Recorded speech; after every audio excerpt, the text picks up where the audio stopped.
Começar a gravar. Agora sim, pode ir. Beleza. Então, pessoal, hoje a gente estava seguindo o capítulo do livro lá, né, do Smart Way to Learn JavaScript. A gente está no capítulo 39, que ainda é sobre JavaScript básico. Eu tinha colocado aqui até uma apresentação, mas como todo mundo já é velho de casa aí, acho que não precisa fazer, né? Quando tivesse a galera nova, a gente falava do grupo no Slack, do grupo no Facebook também, que Se era quiser legal a falar, galera conhecer. se quiser falar, pode falar, porque a gente nunca falou disso na Não? apresentação. É Então verdade. vamos lá. Uma boa ideia, cara. Então, a gente tem um grupo no Meetup, que é o Ent, Ensine-me qualquer coisa sobre TI, tá? Toda a galera interessada em aprender ou ensinar alguma coisa, não necessariamente aqui da região, porque os nossos encontros estão sendo geralmente via Hangouts, pode ingressar no grupo lá. Michel é o organizador, eu e o Ângelo agora somos co-organizadores aí. A gente tem um grupo no Slack também, peçam o convite pro Michel, que ele pode enviar aí para vocês, é o entrc.slack.com, o endereço do grupo. A gente também tem um grupo no Facebook, tá? A gente geralmente se comunica mais pelo Slack, tá? O Facebook é mais para o Michel postar quais são os links dos Hangouts feitos semanalmente, tá? A frequência está sendo todos os domingos por volta das 10 horas da manhã. Não sei se a galera já chegou a mudar aí, mas pelo menos quando eu participei era sempre nesse horário. Por Show de enquanto, bola. por enquanto é assim ainda. Por enquanto, né? É. Ah, de boa. Bem, se alguém quiser falar comigo também, eu deixei um link na minha página pessoal aqui. Não é jabá, tá? Porque eu não tenho um trabalho particular. Mas pode se comunicar através desses canais aqui comigo, sem problema nenhum. Depois a galera pode compartilhar eu como entrar em contato com eles também diretamente. Isso aí é Integrator? Você hospedou no Integrator? Ah, não, cara, isso aqui é uma página do GitHub mesmo, GitHub Pages lá. Ah, Comprei um domínio e só redirecionei para lá. legal. Ele usa o Bem, bem mesmo simples. estilão. Eu peguei um Beleza. template, cara. Eu não manjava nada de HTML, CSS e JavaScript na época. Eu peguei um template, mudei o que eu precisava ali. Mas eu tô tentando criar um blog ainda. Vou ver se eu consigo postar umas coisas no Medium aqui. Eu Aí gosto do o Medium, cara. Eu gosto do Medium. vídeo é muito legal, cara. É Aí bom. se rolar, eu Markdown, bom pra caramba. Markdown, isso é sucesso, cara. Eu até pensei em fazer essa apresentação aqui, o esboço dela em Markdown, mas no HTML mesmo. É. A ideia aqui eu fiz um pouquinho diferente do Ângelo, que eu achei até legal o que o Ângelo fez, que ele colocou o conteúdo mesmo, a definição das coisas, né? Mas eu acabei só colocando os tópicos que a gente vai discutir aqui. A gente vai abordar desde Switch, que é o capítulo 39 do livro, se eu não me engano, até o do While, acho que é o 42 ou 43 do livro. Aí fecha a parte de estruturas de controle e estruturas de repetição.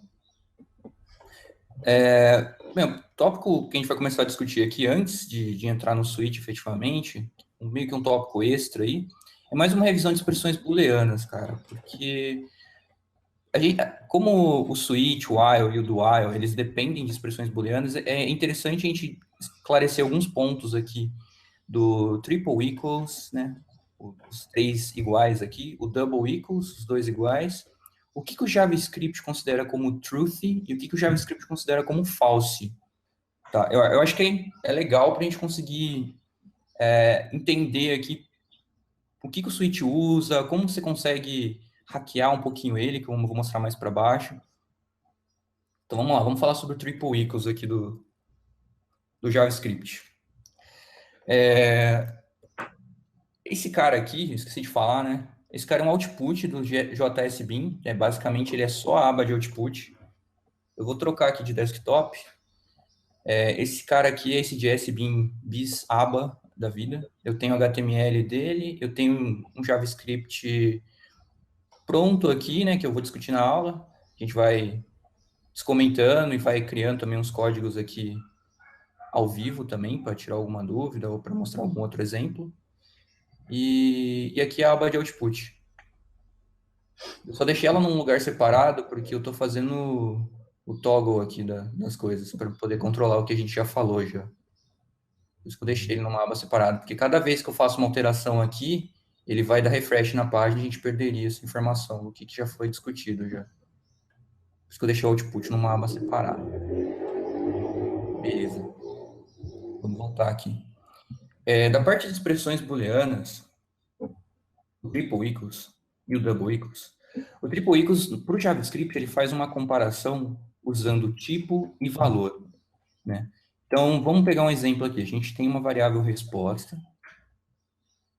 e aqui eu estou comparando com o triple equals se a resposta é igual a 42 em string.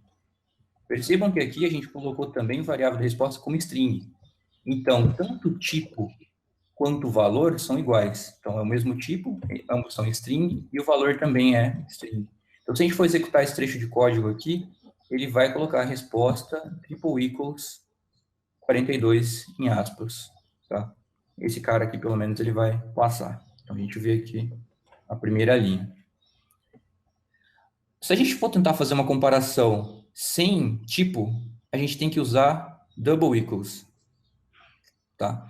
Só que você repara que se a gente for usar um double equals por um cara que o tipo já está igual, ele vai retornar a mesma resposta para a gente, porque nesse caso aqui, mesmo comparando só o valor e o tipo são iguais da mesma forma. Então, ele vai imprimir resposta igual a 42 com double equals.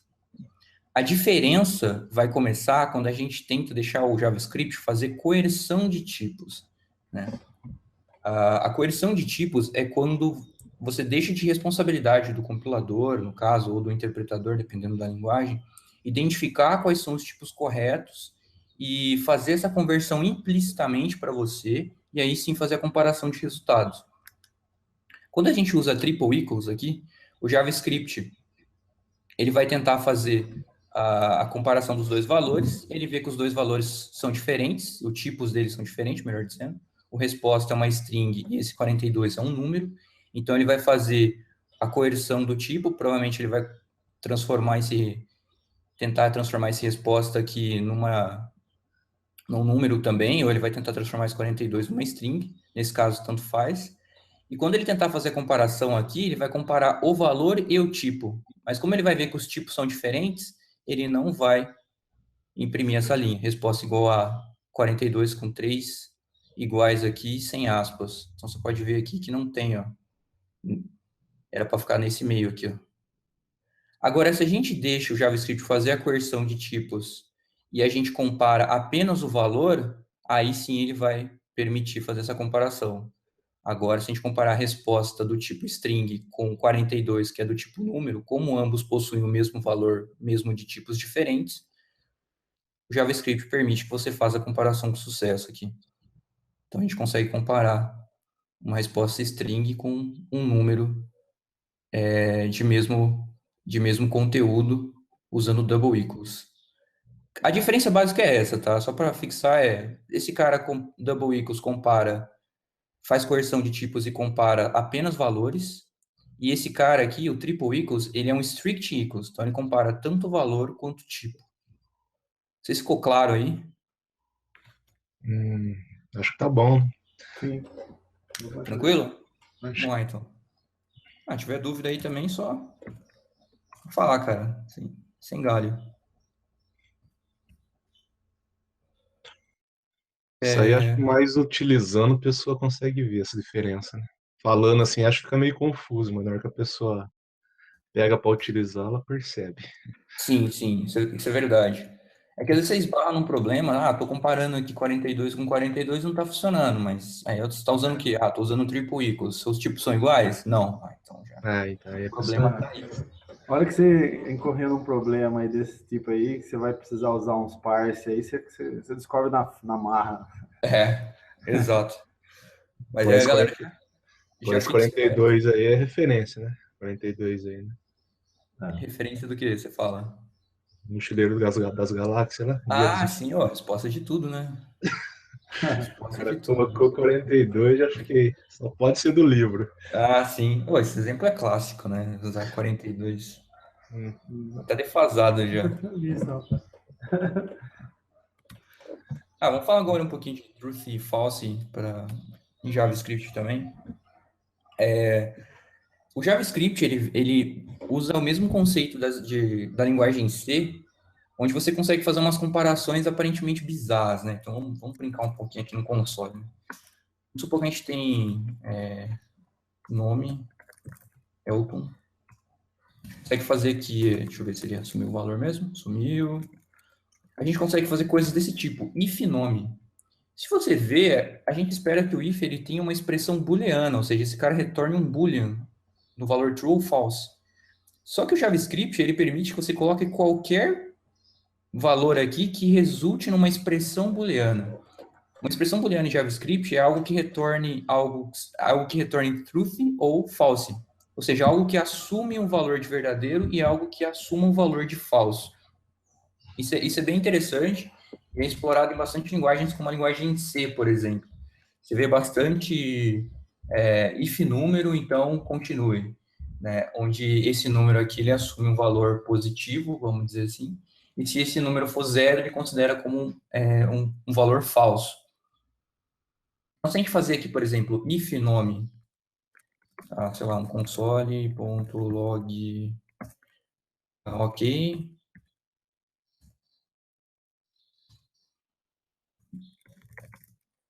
Fiz um else aqui, console.log, not ok. E fica imprime ok. O JavaScript, então, ele considera que uma string não vazia é um valor, assume o valor de verdadeiro. Então, em vez de a gente falar que ele assume o valor true, a gente fala que ele assume um valor truthy, ou seja, que ele é um valor encarado como verdadeiro para o JavaScript.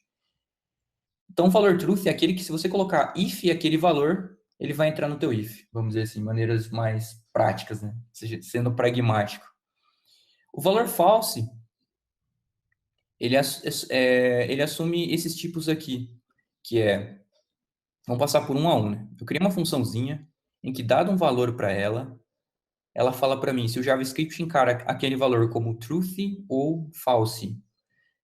Então, eu peguei alguns exemplos. Se eu passar false aqui para o JavaScript, vamos rodar esse exemplo, ele vai falar que false é um valor que ele encara como false. Então, se você colocar if false, ele vai entrar no teu if. Ou, não, no caso, desculpa, se colocar if false, ele vai entrar no else, se você tiver. Undefined é outro cara que assume o valor false para o JavaScript. Então, se tiver if undefined, ele não vai executar o trecho que tiver no if. Então, vamos tentar fazer um if de uma linha só, né? If undefined,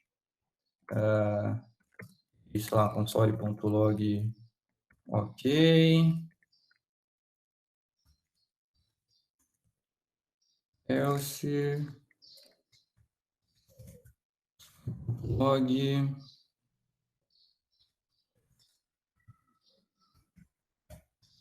ok. Então, ele colocou na hora ok. Ok. Porque como é um valor false, o JavaScript vai considerar um caso a condição que está no else. Outros valores que assumem o tipo, vamos dizer assim, false, são null, not a number, zero, string vazia com double equals, com double quotes aqui que eles falam, né? Com aspas duplas e com single quotes aqui com aspas simples, né? Isso aqui tudo para o JavaScript é uma string. Você pode usar o tipo de delimitador que você quiser. Tudo bem que você tem que se preocupar aqui com qual é o caractere de escape depois. Mas o que é importante a gente entender disso daqui é que o que o JavaScript considera quando você faz um if? Ele considera uma expressão booleana, e essa expressão booleana assume o valor truthy or false. Para ele entrar no teu if aqui, ele tem que assumir um valor truthy. E o valor truthy para o JavaScript podem ser vários. Pode ser o valor true, efetivamente, que é um booleano. Pode ser um número positivo, maior que zero, ou um negativo também. O que ele não pode é ser zero. Ele pode ser um array vazio, pode ser um objeto vazio, pode ser um objeto, vamos dizer assim, customizado, que você tem uma classe dele, tudo bonitinho. Pode ser uma função também sem corpo nenhum, ele mesmo assim ele considera que é um valor truthy. Pode ser qualquer string, independente se o conteúdo dela for false, por exemplo. Pode ser inclusive o zero, mas esse zero tem que ser uma string. Então, só para fechar aqui, se vocês tiverem alguma dúvida também, pode comentar. Sempre pensem que quando vocês coloquem um if, alguma coisa no JavaScript, o que aquele cara está assumindo? Se aquele cara não for um booleano de verdade, retornando um true ou retornando um false, você tem que se preocupar se ele vai retornar um array vazio, se ele vai retornar um objeto.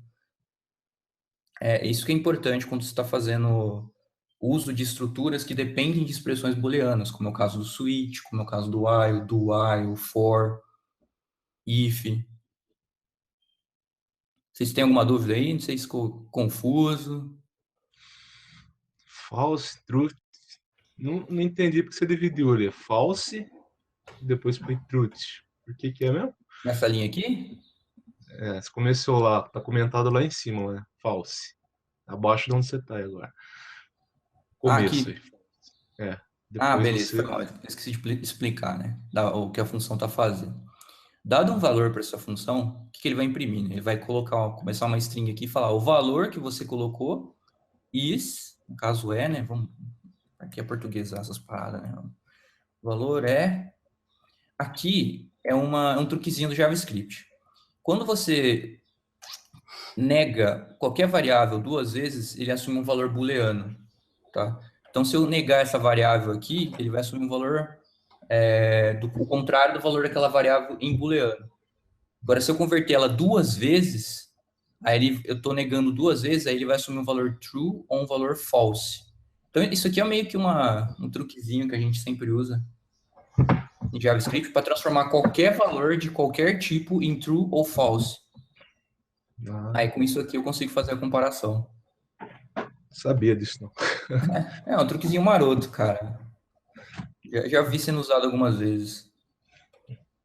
Mas a ideia é essa, você entender o que o JavaScript considera como verdadeiro e o que o JavaScript considera como falso. Ele não é tão purista assim, ele considera só true como verdadeiro e só false como falso. Ele tem outros valores aí que podem assumir esse valor de verdadeiro e falso. Tá? Beleza, vocês vão pensar, por que os caras estão falando essas paradas aí, né? Por que isso é importante, por que não é? Opa. True e false. Quando a gente for entrar agora nas estruturas, a gente vai ver que internamente ele usa esses mecanismos de comparação. Então é interessante saber o que o JavaScript está comparando ali debaixo dos panos, sabe? Então vamos começar a falar aqui do switch. A gente já passou por expressões booleanas, apresentação, uma switch.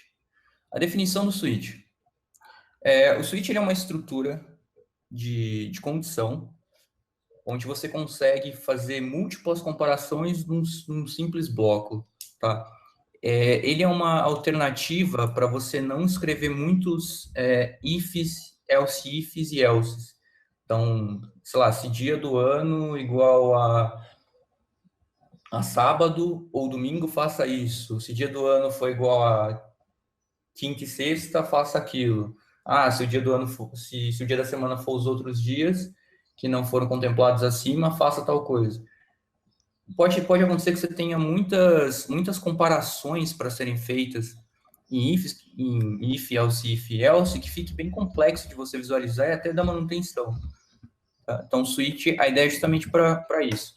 Vou mostrar uma estruturinha básica aqui dele, para a gente entender como é que é. Bem, isso aqui é um pseudocódigo, tá? Então, ele não vai rodar, só para entender como que é a gramática, como que funciona. Basicamente, tu vai ter a palavra reservada switch, seguido de uma expressão. Essa expressão, é interessante dizer que ela não é necessariamente booleana, tá?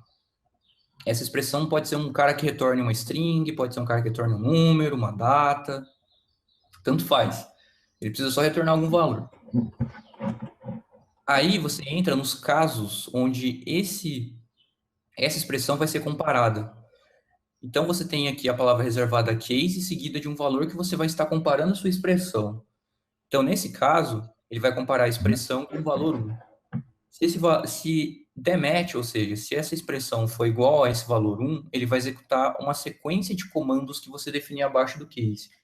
E ele só vai parar quando você tiver uma outra palavra reservada chamada break, que na verdade é uma pseudo-palavra reservada que eles chamam. Depois que você, que o JavaScript tentar comparar esse valor aqui, ele vê que não deu match, que ele não conseguiu comparar esses dois valores, ele pula para o próximo case. Então, por exemplo, estou comparando a expressão com o valor 2 agora. Se for verdadeiro, mesmo esquema. Ele executa a sequência de comandos até chegar no break. A ideia é que ele faça isso para todos os cases que você tenha até ele chegar na finalização do bloco. Tá? O que é interessante dizer é que esse break aqui, eu coloquei ele entre colchetes, é que ele é opcional. Quando você omite esse break, o JavaScript ele continua executando esse cara e ele tenta pegar todos os casos em que essa expressão aqui se aplica. Então ele vai, se for valor 1 aqui, eu executo esse comando, mas ele também tenta comparar com o valor de baixo aqui, executa o resto dos comandos e vai embora. Você pode ter N comparações aqui no switch. Acho que fisicamente deve ter algum limite ali interno do JavaScript, mas por padrão a gente pode falar que é um número indefinido aí. Tudo bem que não é interessante abusar da quantidade de cases que você vai colocar por causa de complexidade de código. O último bloco que você pode ter ou não, né, opcional também, é o default. O default é quando nenhuma das condições acima são satisfeitas. Então, se o JavaScript pegar essa expressão e tentar comparar com o valor 1, valor 2, até o valor n, e não achar nada aqui que dê verdadeiro, ele executa o trecho do default aqui. Tá? Você também pode colocar um break no default, mas como ele é a última estrutura aqui sendo executada, esse break aqui acaba sendo meio que desnecessário. Tá? Esse break aqui é só para forçar o interpretador a sair aqui dessa estrutura e continuar executando o trecho de código logo abaixo. Para não ficar só na teoria, vamos pegar um exemplo prático mesmo, né? De novo com o exemplo do 42, que é sempre bom. Para com isso. Então, vamos lá. Tem um número aqui igual a 42. Então, vamos supor que eu quero comparar, se esse número 42 for 1, eu quero fazer, se esse número, melhor dizendo, for 1, eu quero que ele imprima o número 1. Se ele for 42, eu quero que ele imprima, vamos lá, resposta de tudo. Sucesso aqui. Aí, se ele não entrar em nenhuma condição aqui abaixo, ele imprime que o número não foi encontrado. A gente executar esse trechinho aqui. Beleza, ele conseguiu achar aqui que o 42 é a resposta de tudo. Então, ele entrou nesse case aqui. Tá? Eu poderia ter múltiplos cases aqui. Eu poderia ter case, sei lá, 3, vamos supor assim, soli.log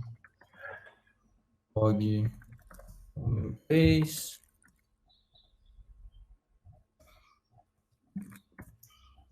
E continuar criando várias condições aqui. Mas fala, beleza, né? Mas, pô, não é mais fácil usar um if? Dependendo do caso, sim, né? Esse caso especificamente, eu acho que já está ficando complexo o suficiente para você colocar ele dentro de cases, tá? Se você fosse fazer isso aqui com if, a comparação não ia ficar tão complexa, né? Você faria if número igual a 1. Então, você vai fazer alguma coisa. Então, aqui vai ter um trechinho de código. Caso contrário, você vai fazer um else if número igual a 3. Vai fazer mais outra comparação aqui dentro. Depois de um tempo, começa a ficar meio difícil de ler. O número foi igual a 42, então eu faço isso aqui. E finalmente, a gente tem um trechinho do else. O if geralmente fica mais fácil de entender, né? Pelo menos quando você está começando a programar aí. Fica mais fácil do que o case. Ele pode ficar confuso quando você tiver sempre comparações únicas que se estende por muitas linhas, sabe? Que nem aqui eu estou comparando o número sempre com o valor. O número aqui à esquerda é sempre fixo. Eu estou sempre comparando ele com alguma expressão à direita. Então faz muito mais sentido eu fazer um switch, como esse cara aqui já tem 4 possíveis condições, faz sentido eu colocar o número à esquerda fixo aqui no switch e sem comparar ele com o valor à direita, tá? Mas quando você tiver expressões com AND, OR, que sempre variam aqui de linha a linha, o if ainda não vai ser dispensado, tá? É interessante você continuar usando o if. O switch é mais quando você tem algum valor fixo que você quer comparar ele sobre um conjunto de valores. Aí, Nesse caso, estou comparando o número com 1, 3, 42 ou um bloco padrão. aí sim, você deu uma dica agora. Quando for fixo, usa o switch. Quando tiver variações, usa o if. Isso aí. Legal. Número fixo, switch. Tudo bem que vai depender do caso, né? Se tiver só um if else aí, você não vai fazer um switch, né? Assim. Mas tudo bem. Se você tiver... Eu recomendo você utilizar a partir de 3 comparações seguidas, sabe? Você tem 3 comparações que já fica mais interessante de fazer com switch. Aí você usa o unário, o ternário, né? Esses negócios. Quando Isso, pouco, você pode usar o operador ternário também, se é mais for... elegante, né? Revisãozinha aí do operador ternário. Então, né? Vamos par resposta igual a 42 para dar uma variada, né? Então a gente coloca isso, sei lá. Resposta 42. Retornar. Sim, ativo hoje, né? Caso contrário, também já estou errando aqui.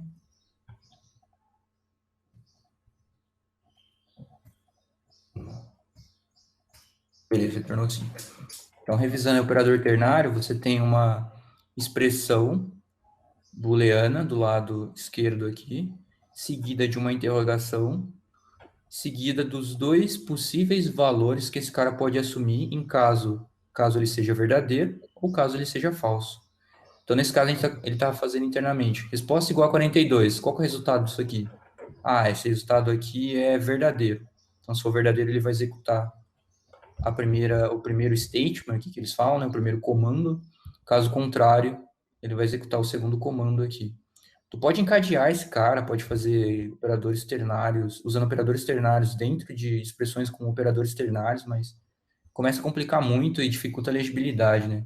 Você acaba tendo um código muito ofuscado se abusar muito do uso desse cara, mas para casos simples, que nem esse daqui, eu acho perfeito. Eu não abro mão de usar esse cara aqui em casos bem simples mesmo.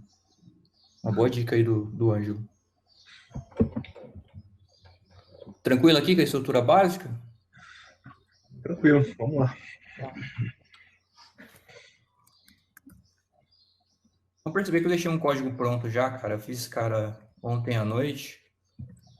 Eu troquei de computador agora, peguei um Mac, esse teclado tá bem diferente, cara. Eu não tô muito rápido para digitar. O outro eu tinha bem mais fluidez no outro teclado. Acostumar com os comandos. Por que Mac, cara? Cara, eu queria testar, né? Antes de falar mal, é melhor ter, né? Todo Eu mundo tive, tem, compra um. eu não me arrependi, então tá bom. Por enquanto, Tá bom. Por enquanto tá bom. Por enquanto não tem problema, não. Vamos lá, então. Continuando aqui. O próximo tópico é comparação usando triple equals. O que isso quer dizer? A gente viu que internamente aqui, o JavaScript ele vai comparar o número que tu colocou, né, a expressão dentro do switch, com uma série de outros valores nos cases. Aí a questão vem, como o JavaScript está fazendo essa comparação? Ele está fazendo a comparação usando correção, ele está fazendo comparação com operador igual a igual, ou com operador igual a igual a igual. O que será que ele está fazendo? A resposta é, internamente, o JavaScript está usando o operador igual, igual, igual. Igual. São 3 iguais, né? Acho que eu até me perdi. Ou seja, o JavaScript está comparando tanto o valor quanto o tipo. Por isso que eu quis passar essa ideia de operadores double equals e o triple equals no começo, para ficar um pouco mais claro aqui. Então, internamente, quando a gente está comparando, nesse caso aqui, um número 42 do tipo string, ele vai colocar esse cara aqui, 42 do tipo string, e vai começar a comparar com os valores dos cases. 42 do tipo string é igual a valor numérico 1? Não é. O valor 42 do tipo string, ele é igual ao valor 42 numérico? E falar, não, não é, porque os tipos são diferentes, apesar do valor que eles retêm ser igual. Então, ele também não vai entrar aqui. Vamos para o próximo case. O 42 do tipo string é igual a 42 do tipo string? Ah, isso ele é. Então, beleza. Então, o JavaScript vai lá e executa essa linha aqui de código. Como ele já executou esse cara, a gente deu um break, ele vai sair do switch. Opa!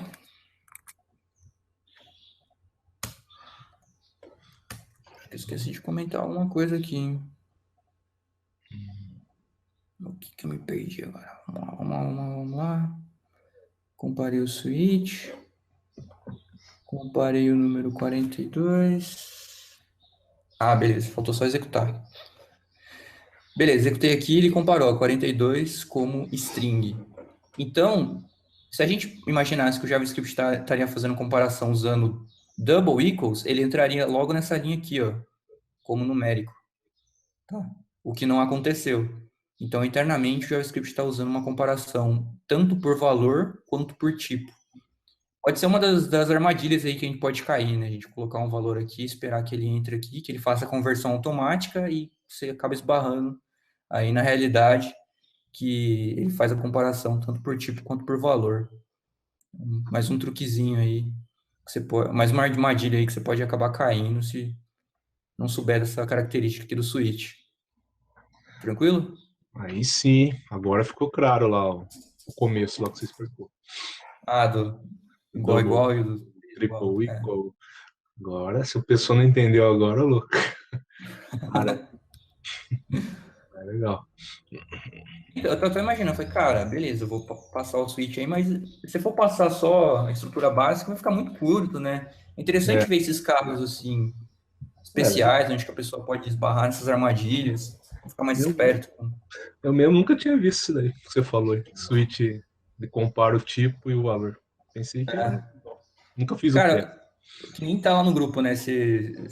Quem ensina aprende duas vezes. Eu procurei um material sobre isso daqui, eu acabei descobrindo isso também, porque eu não sabia. Para mim, ele fazer uma comparação, uma conversão de tipos já era. Então, pra mim também. Agora que tô sabendo isso. Para mim foi novo também. Eu também. Vamos lá. Bem, o próximo cara aqui é quando a gente usa break, né? Vai falar, pô, você falou que o break é opcional lá, mas eu tenho que usar mesmo, apesar de ser opcional, quais são as recomendações, né?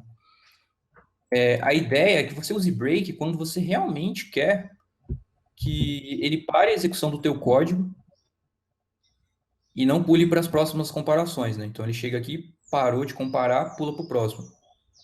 Isso é útil quando você tem vários cases que executam os mesmos trechos de código, ou seja, a mesma sequência de comandos. Esse aqui é um caso novo, né, que eu acabei não falando antes, mas a gente vai acabar mostrando um exemplo, que você pode agrupar vários cases e fazer eles executarem o mesmo trecho de código aqui, a mesma linha de comando. Mesma linha de comando, não, o mesmo comando. O Elton, a gente até falou disso aí nas estruturas de laço lá também, se eu não me engano, né, Michel? Do Faz break. tempo. A gente comentou do break. Então beleza, então dá até para passar mais rápido isso aqui, então. Mas sempre é bom dar uma confirmada aí. Aí o pessoal faz esse vídeo aí. Só relembrando só. Que ele é importante por causa que ele para, né? E não continua fazendo coisas desnecessárias. Você já encontrou o que você precisa, faz sentido parar. Sim. Até vou falar também um pouquinho mais para frente do continue, mas assim, eu não vou gastar tempo só para falar do break continue, né? Eles vão acabar sendo usados dentro de while e do while. Então, a gente vai acabar explicando rapidinho ali, relembrando. Mas no caso aqui, o break ele é usado realmente para parar um comando ou uma estrutura de comparação, vamos dizer assim, uma estrutura de repetição no caso de for, while e do while. Então, nesse caso, vamos pegar um exemplo aqui. Ele está usando uma variável animal, que eu coloquei o valor dela como dinossauro. A gente está fazendo a comparação desse animal aqui com vários casos. Então, se esse animal for uma vaca, ou for uma girafa, ou for um cachorro, ele vai executar a linha que é um animal atual, ou seja, um animal que ainda não foi extinto. E aí a gente dá um break. Então, chegou nesse momento aqui, ele identificou que é vaca, girafa ou cachorro, ele executa esse cara e já pula fora do laço aqui, ó. Do laço não, desculpa, do switch. Aí agora, se a gente for comparar esse animal aqui, ele não for vaca, nem girafa, nem cachorro, ele já vai pular pro próximo case. O próximo case é dinossauro. Só, pô, é dinossauro? É. Então ele vai lá, imprime esse dinossauro aqui na tela com console log e dá um break também para sair. Então ele nem executa mais nada aqui para baixo. Se ele não passar por nenhuma dessas condições, ele entra no default. Tá, beleza, mas qual que é o uso do break aí? Você só vai usar break quando você quer que quer que ele pare a comparação que ele está efetuando no momento, tá? Então você viu, já é suficiente todo esse conjunto de cases que eu agrupei aqui, imprime o valor e já sai fora da estrutura, tá? Então assim, mas tem outro jeito de fazer isso? Tem, você poderia dar um Ctrl C aqui e sair copiando esse trecho de código aqui, bem chato, para todos os casos, tá? Recomendado? Nem um pouco. Você não está usando o princípio aí que a gente usa que a gente chama de DRY, Don't Repeat Yourself. Tá? Não repita trechos de códigos necessários. Então, você viu que esse trecho aqui, e esse aqui, e esse aqui são iguais, é muito mais coerente você agrupe esses caras de forma que eles executem o mesmo trecho de código. Tá? Então, a gente usa break para isso, para ele parar as comparações que estão sendo feitas aí dentro do switch. Vamos executar esse cara, né, para não ficar só com o que eu falei. E beleza, ele identificou aqui que o dinossauro, que é o valor que eu passei para o animal extinto. Se eu passar uma girafa aqui para ele, por exemplo, eu vou falar que a girafa é um animal atual. Perceba que a girafa é o segundo valor aqui que está comparando. Se eu passar vaca, também ele vai considerar que é um animal atual. Beleza? Acredita em mim, eu acabei de executar o código. E se eu passar cachorro, também é um animal atual. E se eu passar qualquer valor aqui, um morcego, por exemplo, né? O morcego não está previsto na minha estrutura, então ele vai falar com um animal desconhecido. Não. Tranquilo? Uma dúvida aí? Tranquilo. Agora você mostrou como enxuga o switch case, né? Exato. Como exemplo, acabou falando disso, né? Eu não coloquei um tópico só disso, né? De como enxugar, mas talvez isso aqui tenha clareado um pouco. Agora ficou bem mais fácil usar o switch case aí, pessoal. Sucesso. Então. Isso aqui é Se quando você usar usar break. o if ali, ia ficar if, vaca. If, né? Girafa. Ia ficar maior. Putz, vou fazer um if disso aqui, ia demorar um pouco, cara. Você ia fazer, que o Michel tava falando aí, né? If, animal. Eu não vou fazer tudo, tá? Mas só para mostrar exemplos. Vou colocar vaca, ou animal, Isso é ovo. igual, girafa. Aí ia ficar mais chato fazer. Putz, é muito chato. Tá? E reparem também no mesma coisa que eu falei antes lá em cima, né? O valor à esquerda é sempre o mesmo. Eu estou comparando animal, animal, animal, Essa é a animal. dica, né? Então, Essa é a um bom dica. caso. Essa é a dica. É um bom caso aqui de uso do switch. Repetiu, usa switch.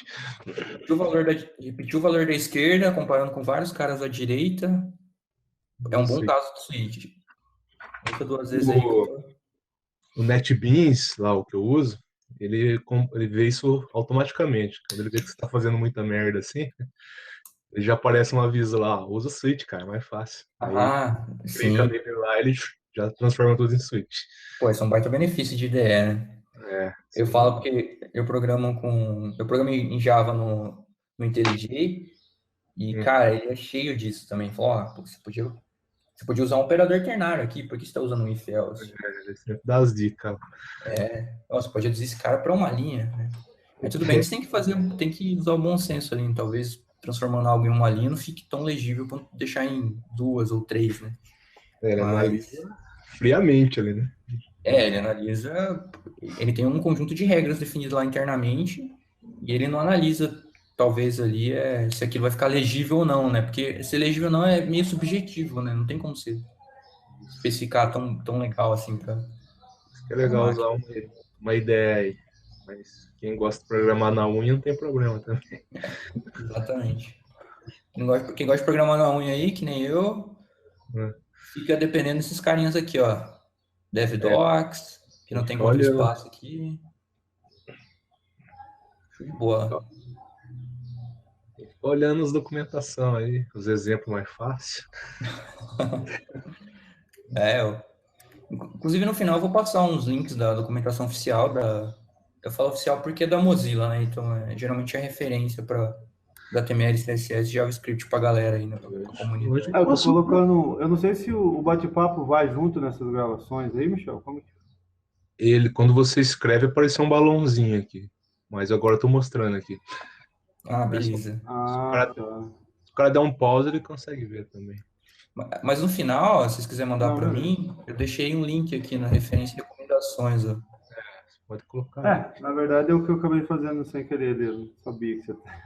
Ah, não, tranquilo. Se tiver mais alguma coisa aí, se quiser coloca no documentos, aí depois eu deixo editável aí, e a gente deixa, compartilha esse cara com a galera. Documentos coloca lá no Meetup depois. Tá, E você tranquilo. viu lá, tem uma aba lá, páginas. Você pode editar lá em HTML. O Ângelo não andou mexendo lá, né, Ângelo? Você lá. Ele deu uma fuçada, ele mudou. Aí você Eu coloquei só uma separaçãozinha ali, só pra... Ah, de boa. Depois Depois eu coloco lá então. Tranquilo. Pô, vamos continuar então. Vai.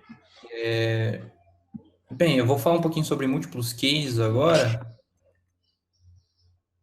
Que é um carinha também legal. É bem parecido com o anterior aqui, né? Quando usar break. Que a gente tem vários cases. Só que o interessante disso aqui é, quando você não usa break, o que pode acontecer com o teu código? Né? Vamos explicar um pouquinho o que está acontecendo aqui. Eu tenho uma entrada em que eu defino um valor, geralmente aqui sei lá, de 0 a 10, por exemplo. E baseado nessa entrada aqui, eu vou imprimir uma pergunta. Tá? Essa pergunta é, então, qual é o seu nome? Só que eu posso imprimir essa pergunta a partir de várias palavras diferentes. Então, eu posso imprimir ela só a partir do então, ou eu posso imprimir ela a partir do qual, ou posso imprimir ela a partir do seu, ou posso imprimir ela a partir do nome. Ou posso imprimir só uma interrogação. Esse é um exemplo em que, não usando break, você vai ver que ele continua o fluxo de execução aqui, ó, até o final do bloco aqui, ou até ele achar um break. Então, eu tenho essa entrada aqui, eu tenho a saída, que é a string que vai ser exibida, e eu comparo esse valor de entrada. Então, se o cara colocou um valor 10 aqui, por exemplo, eu vou colocar esse cara aqui, ó, então. Em seguida, eu comparo. Case igual a 1?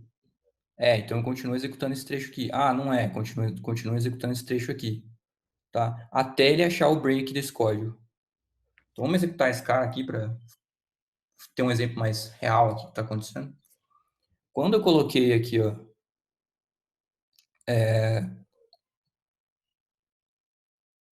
entrada igual a 10, ele saiu imprimindo.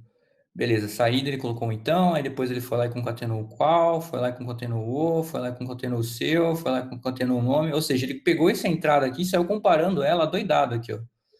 Não parou de fazer as comparações, continua executando os trechos de código. Então, esse pode ser um problema quando você não tem break, tá? Ele sai executando todos os trechos de código que ele acha que está sendo válido aqui, ó. Então, se eu colocar um valor aqui, por exemplo, de 3, ele vai executar a partir desse daqui, ó. Nome, interrogação. Tá? Então, pode acabar sendo uma armadilha aí se você não colocar break no teu código. Ele sai comparando e executando os trechos de código aí. Adoidado até ele conseguir achar um default da vida, até ele conseguir achar o break do teu código. Então, é um caso para ficar esperto. Múltiplos cases, sem break, ficar esperto que ele pode executar vários comandos que satisfaçam a condição para ele. Vai dar erro, com certeza.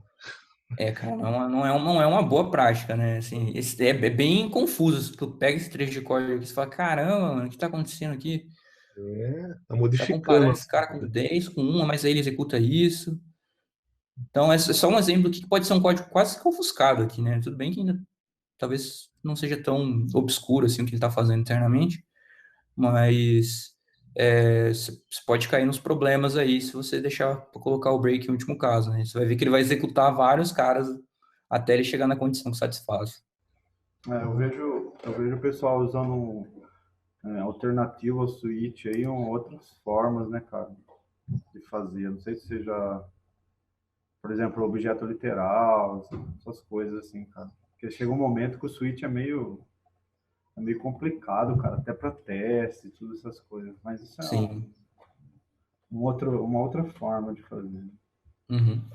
Cara, eu até entendo o conceito de objeto literal, mas como que você faz a comparação? Você tem algum exemplo prático em mente, Ângelo? Puta, cara, eu não peguei nada aqui para mostrar, cara. Não, mas Vai tranquilo. tocando aí que eu vejo se eu monto uma coisa aqui. Vamos ver. Beleza. Deixa eu ver.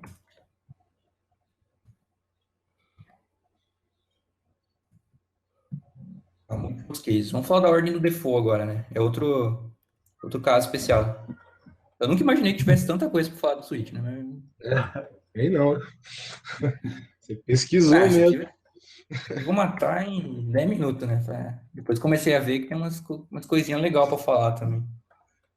Ó, já tá dando até mais de uma hora, acho que vai dar uma hora daqui a pouco, acho que vai Até meio-dia. para falar do Switch. Se quiser estender, a gente termina as outras condições também. Até meio-dia também. Pode falar. Beleza. A ordem do default, cara, é uma coisa legal da gente saber, porque a gente tá sempre assumindo que o default é o último cara que executa, né? Mas, não necessariamente. Você pode colocar o default em qualquer lugar do teu código dentro do switch, né? Obviamente. Então, dentro do switch aqui, eu posso começar com default. Não tem problema nenhum. Eu posso colocar o default e vários cases aqui. O importante para o JavaScript é como ele vai comparar os valores. Então, ele vai comparar com 1, com 42. Se ele não achar, ele vai pular para o default. Independente se o default está definido lá em cima, ou se está definido no meio, se está definido embaixo. O default aqui é como se fosse uma label para o GoTo lá da vida, sabe? Você fala, beleza, não passou em nada aqui, eu vou dar um pulo, um salto aqui para o default e executo o que tiver lá. Então, nesse caso aqui, eu passei o número 10, perceba que o número 10 ele não entra em nenhum desses dois cases aqui, e ele vai imprimir logo o número não encontrado. Tá? Se eu passar o número 1 aqui, ele realmente imprime o número 1, porque ele está no meu case. Se eu passar o número 42, ele vai imprimir o número 42. Tá? Mas se eu tiver o default em outro lugar aqui, beleza, posso colocar o default aqui entre os dois cases também, não tem problema nenhum. Fica bonito? Nem um pouco, mas funciona também. Então, ele achou o 42, ó, ele achou o número 1 aqui, e aí eu vou passar um número desconhecido aqui, 1, 2, 3. Aí, número não encontrado, tá? Então, só para ficar claro aí que a ordem do default é arbitrária, tá? O importante é que, se ele existir, ele vai ser executado caso nenhuma das condições sejam satisfeitas. Qualquer ordem, né? Pode ser feito.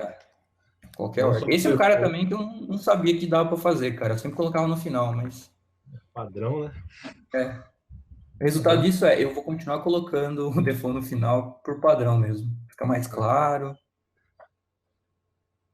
Não é fácil achar, né? Mas faltou no começo também, mas não seguiu o padrão aí. No meio ali perdido é meio complicado você achar depois. Estranho. Vou falar do caso agora quando você não tem default. Tá? Eu falei que o default é opcional. Beleza, mas se você não tiver o default, o que acontece? E a resposta é até clara, né? Não acontece nada. É simplesmente isso. Se a sua condição não for satisfeita por nenhum dos cases, ele simplesmente não vai executar nenhum bloco de código e não vai, nesse caso aqui, não vai imprimir nada. Então, a gente tem o número 10. Se ele for 1, a gente vai imprimir o número 1. Se ele for 42, a gente imprime 42, exclamação. Mas se ele não for nada, a gente simplesmente não faz nada também. Então, nesse caso, 10, ele não imprime nada. Se eu colocar o valor 1, ele vai entrar no primeiro case. Se eu colocar o valor 42, ele entra no segundo case. Tá? Vou mostrar aí que você pode deixar o default de lado, se ele não te interessar. Poder não é bom não, porque se você tem um sistema aí que você não volta o que está acontecendo, a pessoa pode pensar que travou o sistema, sei lá, alguma coisa aconteceu. É sempre bom retornar alguma coisa aí. Falar, não travou, viu? Eu não gosto de não usar case, né? Eu sempre usar default. Mas você pode achar códigos que não tenham default, eles não estão sintaticamente incorretos, não. Caso opcional. pode Tem situações que não precisa mesmo, tipo uma execução de código por trás lá que o usuário não precisa saber, aí pode ser até que o Exato, default não esteja aparecendo no código. Mas se for para exato. aparecer para alguém, aí você é obrigado a colocar lá, senão Sei lá, ele vai tem uma ser aquele função sistema que estranho. ele tem uma função que pega um ID Usabilidade. de um job, por exemplo, e ele executa num trecho de case lá, Isso. ridículo. Mas se ele não achar nenhum ID de job que é válido, ele não executa nada, né? É, É perfeitamente válido. é isso aí. Tranquilo. Vou falar que não precisa usar nunca. É, só é recomendado que utilize, né? Mas pode ser caso que você realmente não precise. Legal. O próximo aqui é comparação com dois iguais, tá? Eu tinha falado antes que o switch ele usa três iguais, né? Ele usa tanto o tipo quanto o valor nas comparações. Só que aí dá para você hackear um pouquinho o switch, né? Vamos dizer assim, né? Não é bem hackear, né? Mas é apelar um pouco. Você pode colocar aqui, por exemplo, o valor true para o switch. Ou seja, ele está comparando o valor true com qualquer valor que você está colocando à direita. Então, se o valor à direita assumir um valor que ele encara como verdadeiro, ele vai executar aquele trecho de código. Então, vamos lá, eu estou comparando aqui o valor true com a expressão A igual a 10, igual a 10. Pô, se você for ver, A não vai ser igual a 10, né? Porque primeiro que o valor é diferente, segundo porque os tipos também não são compatíveis. Então, aqui ele já não vai ser verdadeiro, né? Mas nesse caso aqui ele só está comparando o valor, então ele está comparando explicitamente aqui, né? Implicitamente, né? O 42 número com um 10 número. Então ele vai ver que são diferentes. Quando eu comparo o segundo aqui, eu estou falando, ó, o valor A, 42 em string, ele é igual ao valor 42 em número, independente do tipo? É. Então ele vai executar esse trecho de código. Console log igual a 42 ou 42 string. Tá? A gente pode ver aqui, ó, que ele nunca vai entrar no default, porque isso só pode ter duas condições aqui, né? Ou você pode ter verdadeiro ou você pode ter falso. O primeiro verdadeiro que ele achar, ele vai executar. Caso contrário, ele vai executar o primeiro cara que for falso. Tá? Esse é um exemplo que pode parecer meio confuso, eu não recomendo usar. Tá? Um hackzinho bem chato de fazer, mas é possível. Tá? Você pode ver alguns códigos obscuros aí. O cara jogar um true aqui e fazer a comparação sem usar tipo nos cases. Tá? Uma alternativa, vamos dizer assim, correta para esse trecho aqui, né, que você fizesse comparação usando A aqui, aí você compara direto com 10, você compara direto com 42, e você forçasse o seu A aqui, ele assumir o valor de mesmo tipo que você está comparando, tá? Estou comparando números, então beleza, então só números. Estou comparando strings, então beleza, então estamos comparando só strings. Aí beleza, aí sim você conseguiria executar um default. Mas no caso aqui, ele está comparando o valor true, né, que é sempre verdadeiro, então ele vai comparar com qualquer valor que der verdadeiro do lado direito. Então, como a gente sabe, a gente pode obter verdadeiro através de double equals ou triple equals, né? Depende do que a gente está comparando aqui nas pontas. Mais uma truquezinha aí. Mais um cuidado, né? Eu falo truquezinho, os caras falam, então beleza, se é truque, então é para usar, né? Eu sou É, um mago do JavaScript. mas, Não, calma, jovem patrão, vá com calma, não é bem assim. Tranquilo? legal. Mais uma dica aí. Para no seu sistema não dar bug. Por favor, não usem isso, tá? Muita apelação isso aqui. Uma curiosidade. Fica a título de curiosidade. Então. Expressão do case é retornar true independente de ser truth. Isso aqui é o mesmo exemplo de cima, vamos dizer assim, né, em termos de hack, só que, só para ficar claro, que o que a gente precisa retornar aqui, quando a gente usa switch true, é o valor true, cara. Ele tem que ser true, ele não pode ser um valor que é truth, ou seja, uma string, por exemplo, é um valor truth, mas ela não é o valor true booleano. Vamos pegar um exemplo aqui passo a passo, né? Então, a gente tem uma string A chamada Olá Mundo, uma string B chamada 10. Então, faça um switch true. Então, beleza, ele vai comparar todos os valores dos cases com o valor true, usando triple equals, como a gente já sabe. Então, ele vai fazer o seguinte aqui, ele vai falar true igual, igual, igual, com os valores do case. Então, vamos lá, qual que é o primeiro valor do case?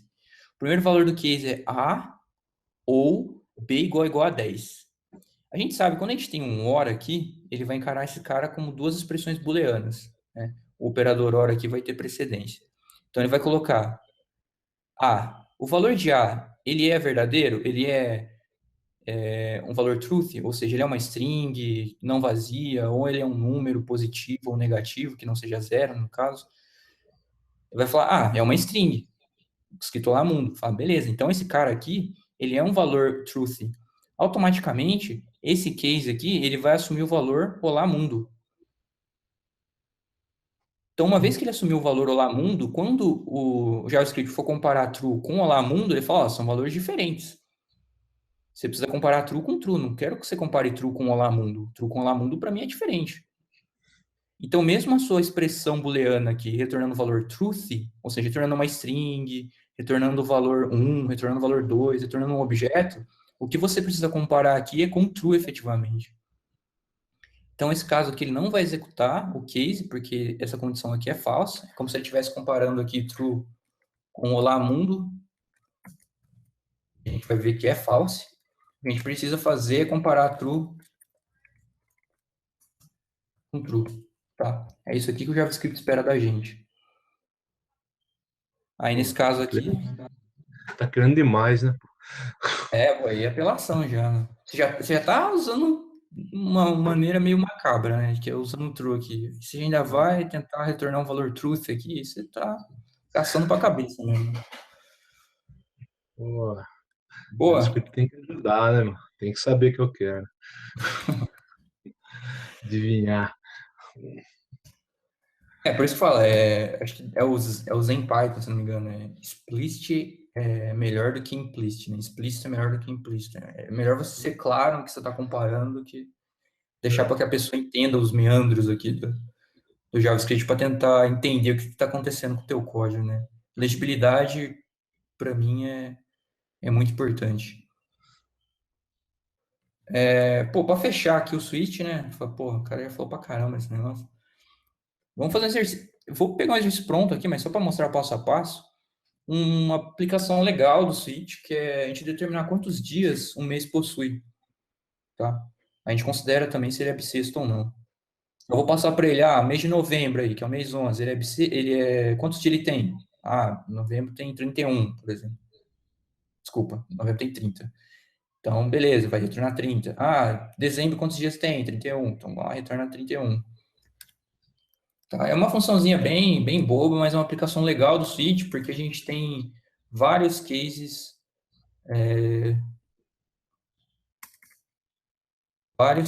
aninhados. Aninhados não, né? Um em sequência do outro aqui, ó. Então, vamos lá. Tem uma funçãozinha chamada dia-mês. Ela recebe o mês, que é um valor numérico variando de 1 a 12, tá? Um pouquinho diferente aí das datas do JavaScript, que eu acho que, se eu não me engano, o mês varia de 0 a 11, que ele começa em 0. Aqui a gente espera que ele comece de 1. E um parâmetro aqui, que é ano bissexto. Né? Se ele assumir um valor verdadeiro, ele vai retornar 29, caso contrário, vai retornar 28, se o mês for fevereiro.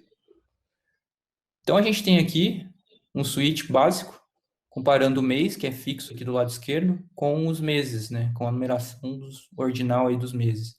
Então, se for fevereiro, retorna 29, 28, dependendo se for ano bissexto, break. Se ele for abril, ou junho, ou setembro, ou novembro, é um mês de 30 dias. Então, ele 30 dias recebe 30, dá um break também, já sai aqui. Agora, se for janeiro, ou março, ou maio, ou julho, ou agosto, ou outubro, ou dezembro, é um mês de 31 dias. Percebam que esse é um caso em que eu não coloquei default. Mas você podia retornar uma mensagem de erro, né? Podia. Tanto que eu fiz a mensagem de erro, um if aqui embaixo. Porque eu queria usar esse dias aqui para colocar numa mensagem. Então, é um exemplo que você não usa o default, mas você pode depois trabalhar com casos em que o resultado não seja nenhum dos previstos aqui no seu switch.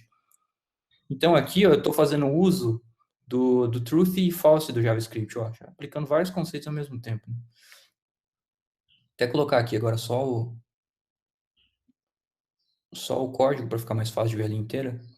Então, beleza, ele comparou o mês que eu estou passando aqui. Suponha que eu esteja passando 1. Então, ele compara com 2, não é? 4, 6, 9, 11, não é? Beleza, achou aqui 1. Então, ele vai achar qualquer linha que ele vai ter que executar. Ah, beleza, ele achou dias igual a 31. Eu tenho mais trecho de código aqui no switch? Não tenho. Então, não tem necessidade de eu vir aqui e colocar um break. Porque, automaticamente, ele executando esse cara aqui, ele já vai sair do meu bloco. Então, esse break aqui é desnecessário. Posso omiti-lo.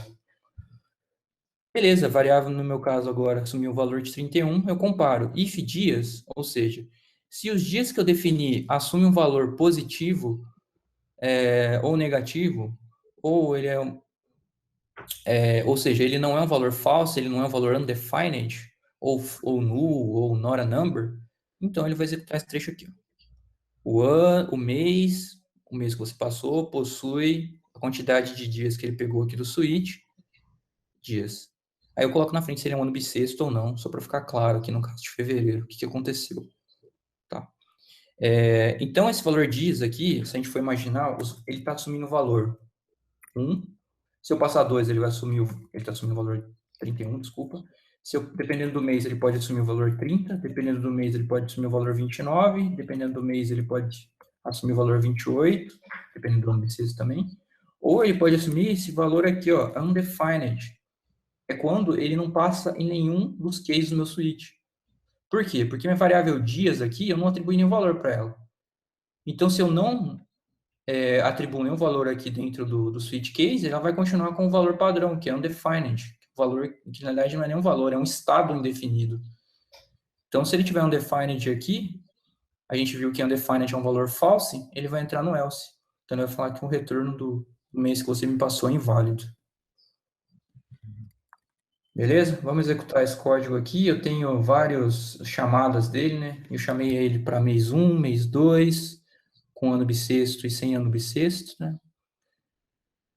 Nesse caso aqui, sem ano bissexto, nesse caso com ano bissexto. Para março, abril, blá, blá, até 12, até o mês de dezembro. Então, vamos executar aqui. Eu preciso do console, não do output. Beleza, mês 1 possui 31 dias, não é bissexto. Mês 2 possui 28 dias quando não é bissexto. Mês 2 possui 29 dias quando é bissexto. E por aí vai. Tá? Então, esse é um exemplo legal da gente comparar case com switch com vários cases. Do break como última condição. Aqui. O uso do default também, que eu omiti aqui, que eu não preciso. E o caso aqui que a gente explicou de valor que é truth e false para JavaScript. Acho que condensou aí algumas coisas que a gente veio falando aí no decorrer do Hangout. Juntou tudo agora. Ficou claro aí? Não sei se ficou uma dúvida. Acho que ficou bem claro, acho, agora. Juntou Você vê, é tudo. um trecho bastante grande de código, apesar do exemplo ser simples, né? Se fosse escrever isso aqui, cara, é penal. Demorar um tempinho ainda para mostrar um conceito relativamente simples, né? Que a gente já até aprendeu já nos passos anteriores. Galera, agora eu vou deixar uma discussão aqui. O que acontece, né? Vocês devem ter ouvido falar já de pattern matching em algumas linguagens de programação. Cara, é um recurso muito poderoso que você consegue comparar. É como se fosse um switch, um switch mais poderoso, né? Você consegue comparar tipos, consegue comparar, deconstruir estruturas.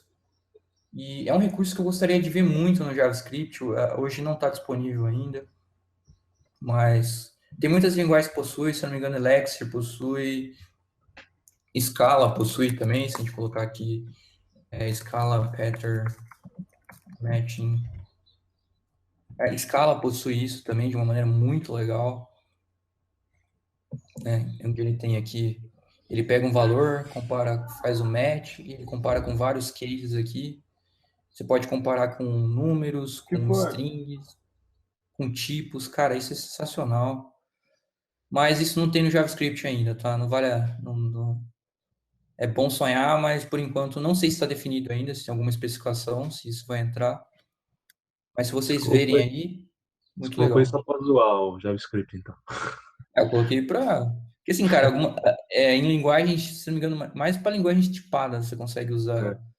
Porque você consegue fazer uma comparação baseada no tipo, né? Também, que é bem útil. JavaScript não existe, então quem Ah, quiser usar o mas JavaScript já era. quem quiser usar Então, Peppermint e JavaScript, só se você fazer uso de alguma biblioteca que faça algumas magias negras aí por trás, né? alguém vai ter que criar isso aí, ó. Uma Eu biblioteca. pensei em fazer alguma coisinha já. Eu pensei mais fazer para Java, porque Java também não tem pattern match, mas não é muito simples de fazer. Talvez JavaScript é um pouquinho dinâmico, acho que tem mais chance aí de sair alguma coisa mais produtiva. Deve até existir já. Ah, deve ter, né? Alguém já deve ter Provável. pensado nisso. Ô, galera, deu mais de uma hora aí. Vocês querem continuar? Querem continuar na próximo hangout? É o while e do while agora. Você que sabe, cara. Até meio-dia também. Você cansou de falar, para. Não, pra mim tá tipo. O while e do while é bem rápido até, tá? Então Não tem vai, muito mais. Não tem tanta coisa pra falar aqui no Switch. então vai lá, fala aí. Beleza? Vamos lá então. While. O while é uma estrutura de repetição do JavaScript.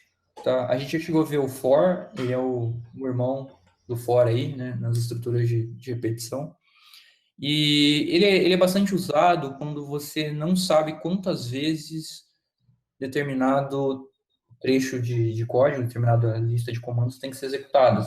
Então, quando você tem uma quantidade indefinida, você geralmente usa while. Você consegue fazer isso com for? Consegue. Você consegue fazer, inclusive, loops infinitos com for. Mas fica bem mais claro quando você faz isso com while. O while vem da palavra em inglês enquanto. Então, enquanto determinada condição for satisfeita, o trecho de código associado a ela, o bloco, né, do while, é executado. Vamos pegar uma estrutura básica aqui, então, para a gente ver como é que isso funciona. Tá? Podia até deixar comentado isso aqui. Né? Então, beleza. O while, a gente tem o while, palavra reservada, seguida de uma expressão booleana. Como é uma expressão booleana, ela pode retornar um valor truthy ou false. Tá? E a gente tem uma lista de comandos. Você pode usar... Bem, isso aqui, na realidade, não é específico do while, né? Toda expressão que usa bloco. Né? Mas você pode, se você tiver apenas um statement aqui, você pode ocultar esse uso dos curly braces aqui, né? Das chaves. Mas, caso contrário, se você tiver mais de um statement, você precisa colocar esse cara aqui para saber que ele vai ser executado só se sua condição for satisfeita. Vamos pegar um exemplo básico aqui, então, de como que o while funciona. Nesse caso aqui eu tenho uma variável n, que eu comecei com o valor 0. E enquanto essa variável n for inferior ao valor 3, ele incrementa ela. Então, beleza, ele vai executar aqui. Chega aqui no 0. 0 é menor que 3? Então ele incrementa. N passa a valer 1. Executa de novo. 1 é menor que 3? Então executa de novo. 2 é menor que 3? Executa de novo. 3 é menor que 3? Não. Então ele pula aqui e vai imprimir o valor. Beleza? Vamos lá.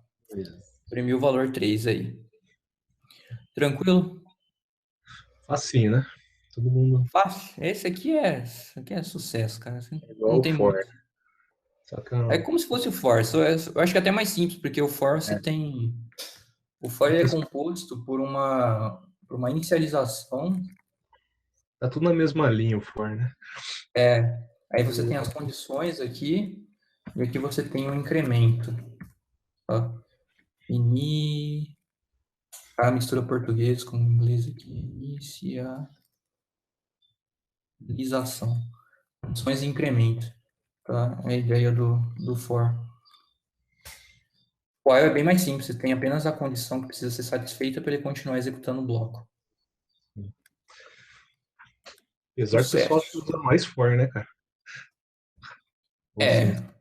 Eu uso bastante o while, assim, quando eu tenho uma quantidade definida. Eu acho que é mais fácil de entender do que você vai colocar um for com umas condições muito macabras ali. É. Ou, tipo, loop infinito assim, eu acho meio exagero também. Apelação. Travar tudo. Não, é que eu acho muito mais clássico fazer um while true aqui, por exemplo, do que se fazer um coisa críptica do tipo for, assim. Pra sempre. Sem condição, sem comparação, sem incremento, e rode isso até Explodir, Desligar o né? computador. explodir, né? Exatamente, né? Acabar da Stack Overflow aí, não sei se for uma chamada de função. Não, o Ângelo fez isso aí no meetup passado, né? Ah, É, verdade. testar ao Travou, vivo. Gosto de mostrar ao travou o vivo. for. Ah, eu falei de loops infinitos, né? Pô, já acabei adiantando aqui o próximo tópico, né? Como que eu faço loops infinitos, né? Já falei que é bem prático fazer com A, você faz um while true. Tranquilidade. Então, enquanto a condição for verdadeira, ele vai executar. Então, beleza, fala, mas como é que eu vou sair desse while, então? Né? Porque se a condição é sempre verdadeira, em algum momento ele tem que parar. Então, aí que entra a palavrinha break, que nem hoje eu tinha falado, que vocês abordaram em outras aulas aí, acho que foi provavelmente com for. Ou tem outra palavra também que é o continue, né? Que fala assim, ó, continue executando aqui, volte para o início do loop, tá? Então, se eu tivesse alguma coisa aqui depois do continue aqui, ele ia ignorar, né? Ele ia vir aqui, Só pegou uma no dúvida. continue, já dá um salto para cima. Esse continue ele joga para fora do while ou ele joga para repetir o while de novo? Joga para repetir o while. Ah, Você dá um continue aqui, ele volta para o começo do while e verifica novamente se a sua condição é verdadeira e continua executando. O break, ele realmente sai, tá? Então, o break vem para cá, você executa, e o continue, ele vai vir para cá. Continua, você colocou outra ficha na máquina. Continua. Exatamente. Ó, mais uma partida aí de Street Fighter aí, por favor, né? Break acabou a grana. Isso é O game over. break, né? Vambora. Pô, o exemplo aqui é simples até, tá? Só que ele faz uso do random, não sei se foi abordado já. Mas a ideia, cara, vamos procurar na documentação aqui, né? Pô, já estava até pronto aqui no gatilho. O random, ele é uma função que ele retorna um ponto flutuante, tá? E ele gera um número pseudo-aleatório do intervalo de 0 a 1. Esse aqui é um intervalo exclusivo, né, que a gente fala, né? Ou seja, ele não inclui 1. Ele é um intervalo aberto à direita. Significa que ele vai retornar um número de 0 até 0.999999, mas não vai ser 1, tá? Ele não inclui. Então, o que geralmente a gente faz, né? Você pega um número random aqui, que vai tornar de 0 a 0,99999, vamos dizer assim. Você multiplica ele por quantas casas você quer. No caso, eu quero só uma. Então, eu quero um número de 1 a 9, então eu multiplico ele por 10. E como ele vai tornar um ponto flutuante, eu faço um math.floor para fazer a conversão, tipo um arredondamento para baixo, né? Poderia usar say, eu tenho que fazer um arredondamento para cima. Mas eu vou fazer um arredondamento para baixo. Então, que raios isso aqui está fazendo? Né? Isso aqui está simplesmente retornando um valor entre 0 e 9. Quando a gente abordou isso Beleza. daí, só para reforçar, Uhum. são 16 casos aí. Dá 0, mais 16 casos. 16 casos. Tá, 16 é a precisão então do tipo lá, né? É. Maravilha. Vamos fazer um exemplo aqui então. Vamos math.random. Que eu me lembro é 16. Opa, cadê meu cursor aqui? 1, 2, 3, 4, 5, 6, 7, 8, 9, 10, 11, 12, 13, 14, 15, 16. Beleza. 16 casos depois do Esse é o ponto máximo. decimal aí. Precisão máxima do... Então, como a gente fez um math.random multiplicado por 10, ele vai obter uma casinha a mais. Olha, eu vou obter um valor super baixo dessa vez. Beleza, a gente obteve 9 agora. Temos 2. Aí quando eu faço um math.for, sei lá, de 23.5, ele vai retornar 23. De 23.2, ele retorna 23. De 23.9, ele vai retornar 23. Tá? Então, ele sempre está arredondando para baixo. Então, quando eu faço math.floor, vou colocar entre math.random vezes 10, tá? Eu vou estar obtendo sempre um valor de 0 a 9. Isso aí. Tranquilo. Então, obtendo um valor de 0 a 9 aqui, eu comparo. Pô, esse valor aqui, ele é módulo 2 igual a 0, ou seja, esse valor aqui ele é divisível por 2? É. Então, se ele for divisível por 2, ele é um número par. Caso contrário, ele é um número ímpar. E quando ele achar o primeiro número par aqui, eu já dou um break. Então, ele vai ficar executando esse cara até achar um número par. Se ele não achar um número par, ele vai entrar nesse else aqui. Que eu falo, ó, esse número aí é ímpar e volte para o começo do loop. Continua procurando os números pares aí. Ele vai ficar procurando os números pares até ele conseguir achar. Como eu não sei quanto tempo ele vai demorar para achar um número par aqui, ele é um loop infinito. Eventualmente ele vai acabar achando, tá? É bem provável aqui que esse cara execute por muito tempo. Mas quando ele achar, ele já vai sair do loop. Como eu não tenho eu não consigo definir a condição logo aqui em cima, eu tenho que usar o break ou continue dentro do bloco do while. Vamos executar esse código aqui. Olha, esse caso ele achou de primeira, hein? Foi direto pro par. Olha que sorte. Ó, isso aqui ele demorou um. Ele achou 9, é ímpar, ele continuou, ele achou o par. Vamos executar de novo. Ó, esse aqui ele demorou 3 iterações para achar. Ó, esse demorou 3, agora demorou só 2. Coloca vezes 1 milhão ali, vamos ver. Nossa. Oi? Tô zoando. Coloca vezes 1 milhão ali, só para nós ver. Oh, nossa, aí vai. Aí Beleza. tá, Ó, Então tira o flor, né? Aí fodeu. aí vai quebrar meu loop. Aí esse cara aqui demorou 4 iterações para achar um número par. legal. Tranquilo. Então, isso aqui, agora só para ficar um pouco mais claro o que eu tinha falado antes, né? Para que eu vou usar o while, né? Então, vamos voltar aqui para executando o while 0 ou mais vezes. Vou fazer um toggle aqui. O while, como eu tinha falado anteriormente, é quando você tem uma quantidade indefinida de execuções que você precisa fazer, tá? Então, você precisa falar, não sei quantas vezes isso vai executar, pode ser que ele nunca execute, pode ser que ele execute N vezes, só que eu não sei quantas vezes ele vai executar. Então, você vai lá e usa o while. Esse é um exemplo em que o while vai ser executado 0 vezes, não vai ser executado.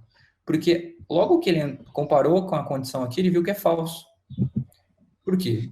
Eu comecei atribuindo o valor 100 para a minha variável n. Quando eu comparo logo na linha de baixo que se o n é menor que 100, isso aqui vai retornar falso para mim. Então, automaticamente, ele vai sair do while aqui e não vai imprimir absolutamente nada. Tá? Esse é um exemplo em que minha estrutura de repetição não vai ser executada nenhuma vez.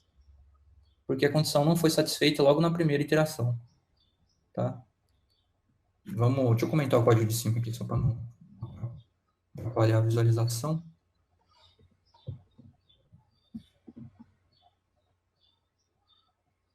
Vamos executar esse cara. Beleza. Não tornou absolutamente nada.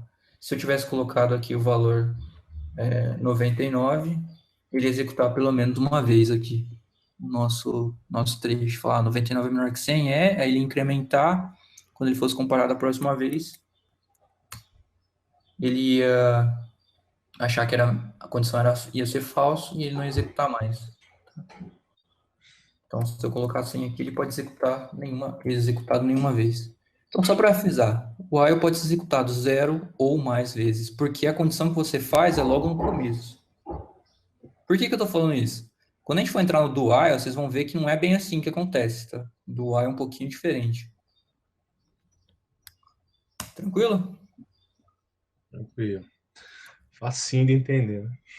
Pois isso aqui o while é de boa. Vamos lá, fazer um exercício aqui para fixar, né? A gente vai usar ele o fatorial. Eu já acabei falando, né, da comparação do while com o for, acabei adiantando. Que o for, geralmente, você tem uma quantidade definida de vezes que você vai executar. Você pode usar um for com uma quantidade indefinida, mas não é realmente o propósito dele. Por exemplo, eu quero executar isso 5 vezes. Então, você faz lá um for de i até i igual a 0, até i menor que 5, i mais, e executa. tá? É um caso mais apropriado para o for quando você tem uma quantidade definida de vezes que tem que ser executado. Aí já definiu outra regra aí, né? Opa, Quando tem definido, for. Quando não tem definido, while. é o while, isso aí. Ó, vou fazer exercício de fatorial aqui, tranquilo. Cara, esse exemplo aqui tá bem, muito usado. Geralmente ele é usado quando você vai tá aprendendo recursão, né? Porque a definição recursiva dele é muito mais óbvia, né, do que a versão interativa. Mas dá para fazer muito bem com versão interativa, inclusive é muito mais performático, porque você não tem múltiplas chamadas de função, né? Você não vai encher aí a stack com várias chamadas, né? Fazer um call stack trace aí imenso. Ainda mais linguagens que não tem, que eles chamam de tail recursion, né? Que quando você elimina as stacks, as chamadas da stack aí, mas é um conceito um pouquinho mais complicado aí. Só que vale a pena só frisar é que a versão interativa do while é muito mais performática que uma versão recursiva, porque você não faz múltiplas invocações da função. A definição do fatorial, eu acabei falando no while aqui, eu estava falando do fatorial. A definição do fatorial é que o fatorial de 0 é 0, o fatorial de 1 é sempre 1, e o fatorial de qualquer número é igual ao próprio número multiplicado pelo fatorial do antecessor dele, tá? Então, se a gente for pensar aqui, 0 fatorial, essa é a representação do fatorial, tá? Quando você põe uma exclamação, é 0. 1 fatorial é 1. 2 fatorial, ele vai ser igual a 2 vezes 1 fatorial, que vai ser igual a 2 vezes 1, que é igual a 2. Isso que eu acabei não falando, né? Mas aqui é igual a vezes 0 fatorial, que é igual a 1 vezes 1, que é igual a 1. E aí continua, né? 3 fatorial é igual a 3 vezes 2 fatorial, aí você vai decompor o 2, e vai ser 2 vezes 1 fatorial, blá, blá, blá, e aí você vai chegar aqui, vai ser 6. Viu, interrompendo, escola, né? eu coloquei um linkzinho ali só para explicar que às vezes o pessoal não sabe o que é fatorial, essas coisas, só para ficar mais claro. Boa. Valeu, Ângelo. Já fugi da escola faz tempo, né? Fatorial aí. Esse é o exemplo clássico aqui, né? De recursão, a gente vai aplicar ele aqui no while. Beleza. Qual que é a ideia desse fatorial aqui, então? Eu vou sair multiplicando uma variável que eu chamei de fetch n vezes até ela chegar no n. Então, eu vou multiplicando esse cara pelo sucessor, até chegar no n. Então, eu vou multiplicar esse cara. Vou começar ali com 1. Então, enquanto a minha variável de controle for inferior ao número que eu passei, ele vai multiplicar esse cara pelo sucessor. Então, esse cara aqui vai executar fetch vezes, vamos pensar na primeira iteração, né? Fetch, que é igual a 1, multiplicado por ele mesmo, vai ser 1. Só que nesse caso eu estou multiplicando ele pelo i, tá? Então, nesse caso, o i aqui vai valer, na primeira iteração já vai valer 2. Então, beleza, estou multiplicando 1 vezes 2. E ele, cara, ele vai executando esse cara aqui, ó, n vezes, até ele chegar no valor do i igual a n. Quando ele chegar aqui, ele sai e imprime o valor do fatorial, tá? Então, na primeira iteração, vai assumir o valor 1, depois vai assumir o valor 2, depois ele vai assumir o valor provavelmente de 6, depois assumir o valor 24, o valor de 120, e por aí vai. Tá? Dependendo do número que eu for passar para ele aqui. Esse cara aqui, ó, não sei se a gente já chegou a falar, ele é um shortcut, tá? É a mesma coisa que eu estou fazendo, fat igual a fat vezes i mais mais. Tá? É um shortcut. Fazer vezes igual. Comentou acho que foi até o Michel, acho que ele falou de adição e subtração. Acho que multiplicação, não sei se ele falou. É bem no Porque cabe, começo. acho que é nas 4 operações que dá para fazer, se eu não me engano, né? Isso, ó, por exemplo, eu tenho um vará aqui 0, eu posso fazer mais igual a 1. Posso fazer mais igual a 2 aqui, então ele vai assumir o valor 3. Ah, eu posso fazer menos igual Não a 1. Posso fazer vezes igual. 5, por exemplo, vai dar 10. Posso fazer por dividir também. Posso. Tem vários desse carinha aqui. Posso usar até módulos, se eu não me engano. Acho que dá também. Tá? Então aqui a ideia é bem simples, né? Ele vai iterar, ele vai multiplicar. Reparem aqui, eu estou usando i++, tá? Isso aqui faz uma diferença muito grande de eu usar i mais i, tá? É um operador de incremento e é um operador que vai executar o incremento do valor só após ele retornar. Então, na primeira iteração que o i está valendo 1, ele vai multiplicar FAT, que nesse caso assume o valor 1, pelo valor 1, que é o valor de i, e depois que ele executa esse comando aqui, que ele vai incrementar o i.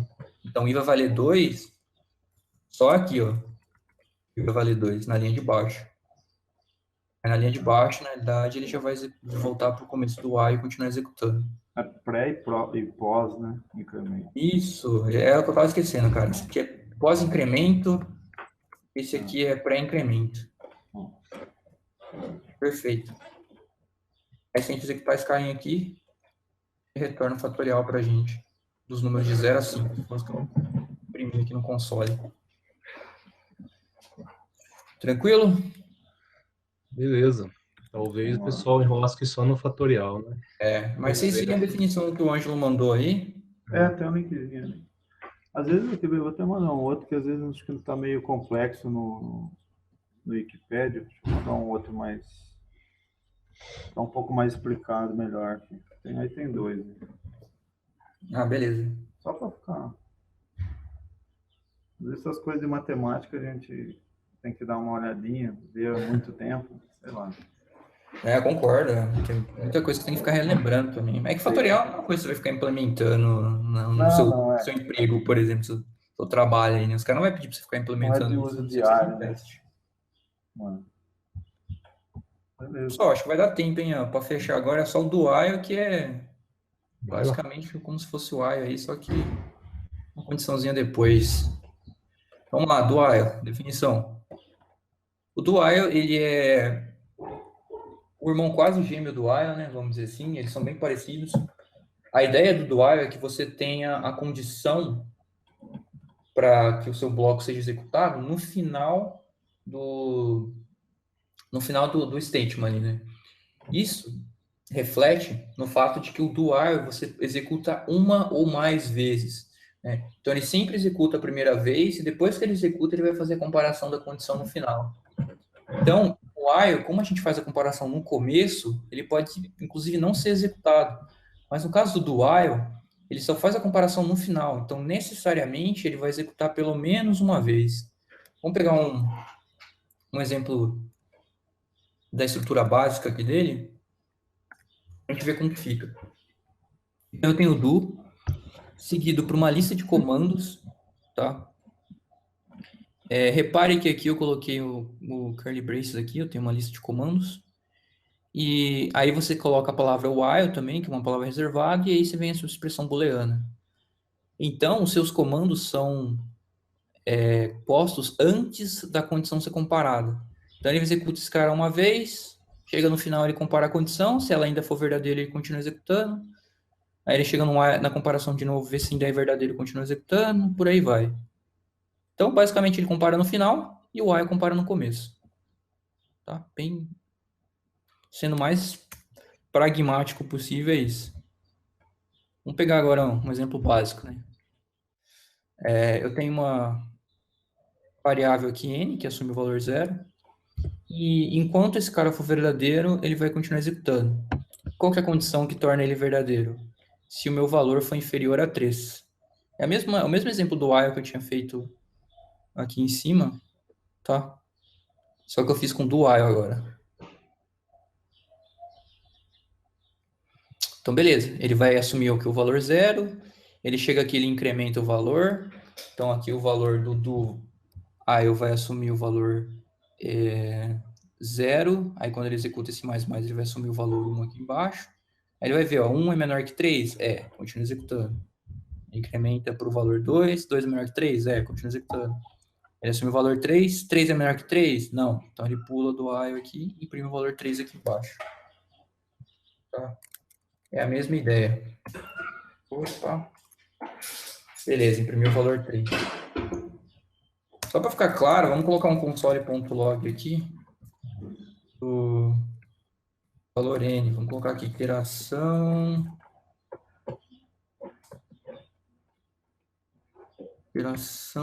n.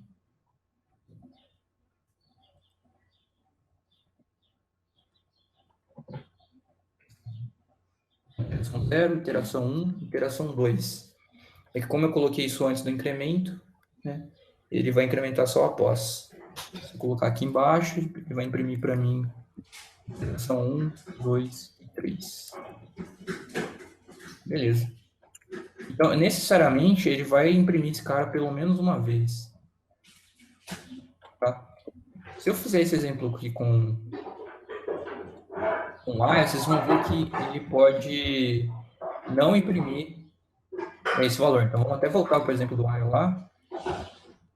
Vou dar um Ctrl X aqui. Vamos revisitar ali o exemplo do while.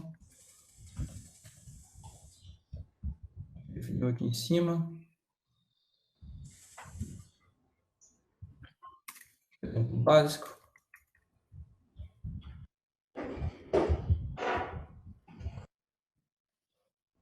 Nesse caso, eles vão ser semelhantes, né, o retorno. Mas se o meu valor fosse 3 aqui, ó, no começo, reparem que ele não vai executar nada aqui dentro. Ele não vai entrar esse console.log. Porque meu valor já era 3. Aí ele só vai imprimir esse final.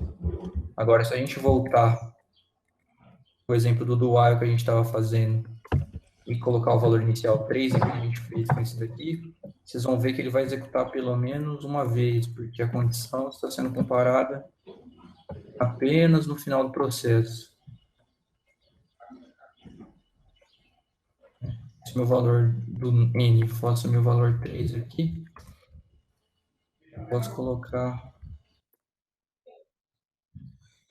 o valor que ele sempre vai imprimir na primeira iteração. Tranquilo? Tranquilo, cara. Acho que deu para entender, né? Resumindo, um tem que sempre, o do while, sempre executa pelo menos uma vez. Resumindo, é isso. Isso.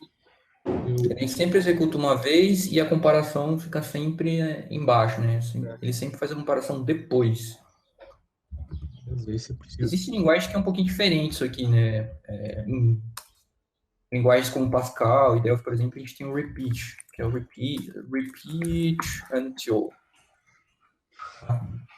Mas no caso do JavaScript, que é uma linguagem C-like, que a gente chama, né? Usa as mesmas estruturas de condições e de iteração do C. Então, while, do while, for, if, switch, são todas herdadas da linguagem C aí. Beleza, vamos ver agora um exemplo de loops infinitos também com while.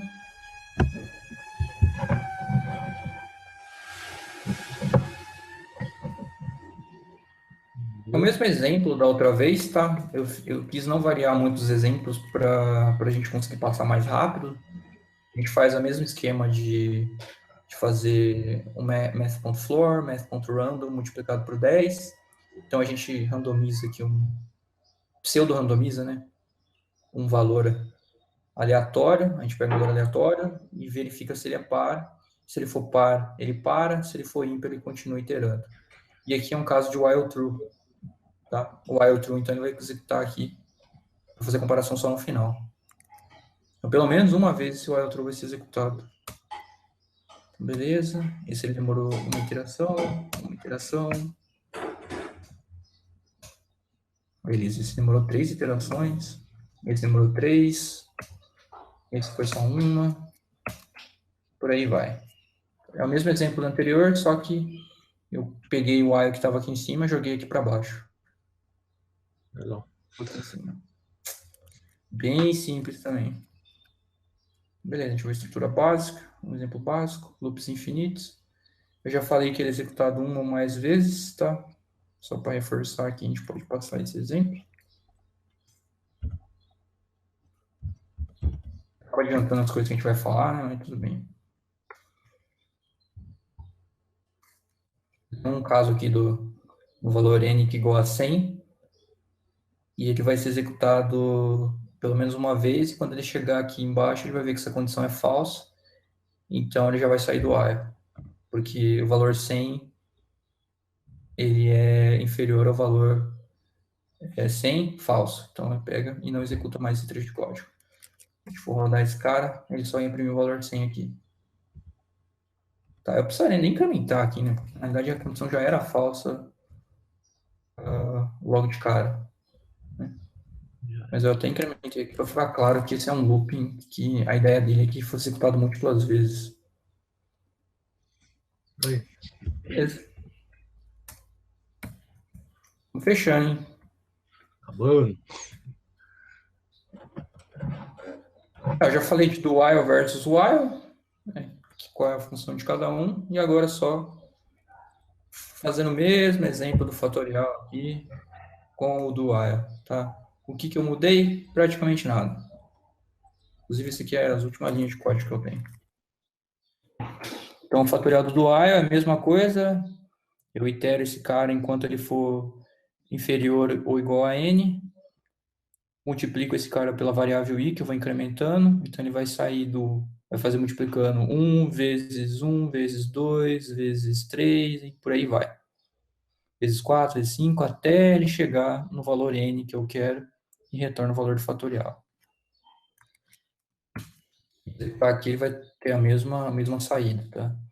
Então, o fatorial de 0 é 1, fatorial de 1 é 1, de 2 é 2, de 3 é 6, de 4 é 24 e de 5 é 120.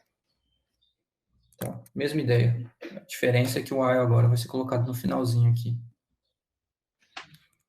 Pessoal, em termos de while, do while e switch, é isso. Tá? Isso aqui eu acho que cobre uns 4 capítulos do livro, mais ou menos. E para fechar aqui, eu só ia passar algumas referências. O que é um valor truth, o que é valor false, que eu acabei comentando. Se alguém quiser mais de detalhes, tá? Dá para pegar o link da documentação aqui. Tá? O que é truth, o que é false, ele explica também, ele dá alguns exemplos. Se você quiser pegar uns exemplos de switch, while e do while também, tem referência aqui para a documentação do MDN, que é o Mozilla Developer Network. Eu recomendo que vocês se cadastrem lá, é muito bacana. Inclusive, eu já até editei conteúdos oficiais já da Mozilla, é bem tranquilo, você pode clicar no Edit aqui e fazer sua alteração. Tudo bem que não é uma Wikipedia da vida, né? Você não vai zoar isso aqui, mas você vê algum erro de inglês aqui que você precisa corrigir, ou acrescentar um exemplo, você pode ser livre de ir lá e editar. Legal. Os livros que a gente o livro que a gente está usando oficial é esse daqui, Smarter Way to Learn JavaScript, do Mark Myers. Tá? Mas eu também recomendo que vocês vejam o How You Don't Know JavaScript, do Kyle Simpson. Tá? É muito bom. Esse link que eu deixei aqui é específico do capítulo de switch. Tá? Ele já vai direto para o switch aqui, se vocês quiserem dar uma olhada. Ele fala desse caso do switch true, que eu acabei citando na aula, eu acabei aprendendo nesse livro dele. Tem vários volumes, acho que se não me engano são 6. O Types and Grammar, acho que é o volume 5 da coleção dele. 5, mas vocês podem ir no GitHub aqui, e o Download.js, e procurar todos os livros, por enquanto são 6. Up and Going, Scope and Closures, This and Object Prototypes, Types and Grammar, Async and Performance e S6 and Beyond. São livros muito bons, eles abordam eles falam de quirks da linguagem, várias truquezinhos, várias armadilhas que você pode cair. Eu acabei citando algumas do Switch, mas ele tem de toda a linguagem em si. Vale muito a pena ler. É um tempo bem gasto aí. Você realmente dominar o JavaScript. E, por último, eu queria deixar 2 recomendações aqui de vídeos e cursos, né? Esse aqui é um canal que talvez vocês já até conheçam do YouTube, chama FunFunFunctions, tá? Se eu não me engano, ele é sueco, ele trabalha no Spotify. Eu esqueci o nome dele, acho que é Matias alguma coisa. Matias Peter Johansson. Exatamente. Cara, eu gosto bastante dos vídeos dele.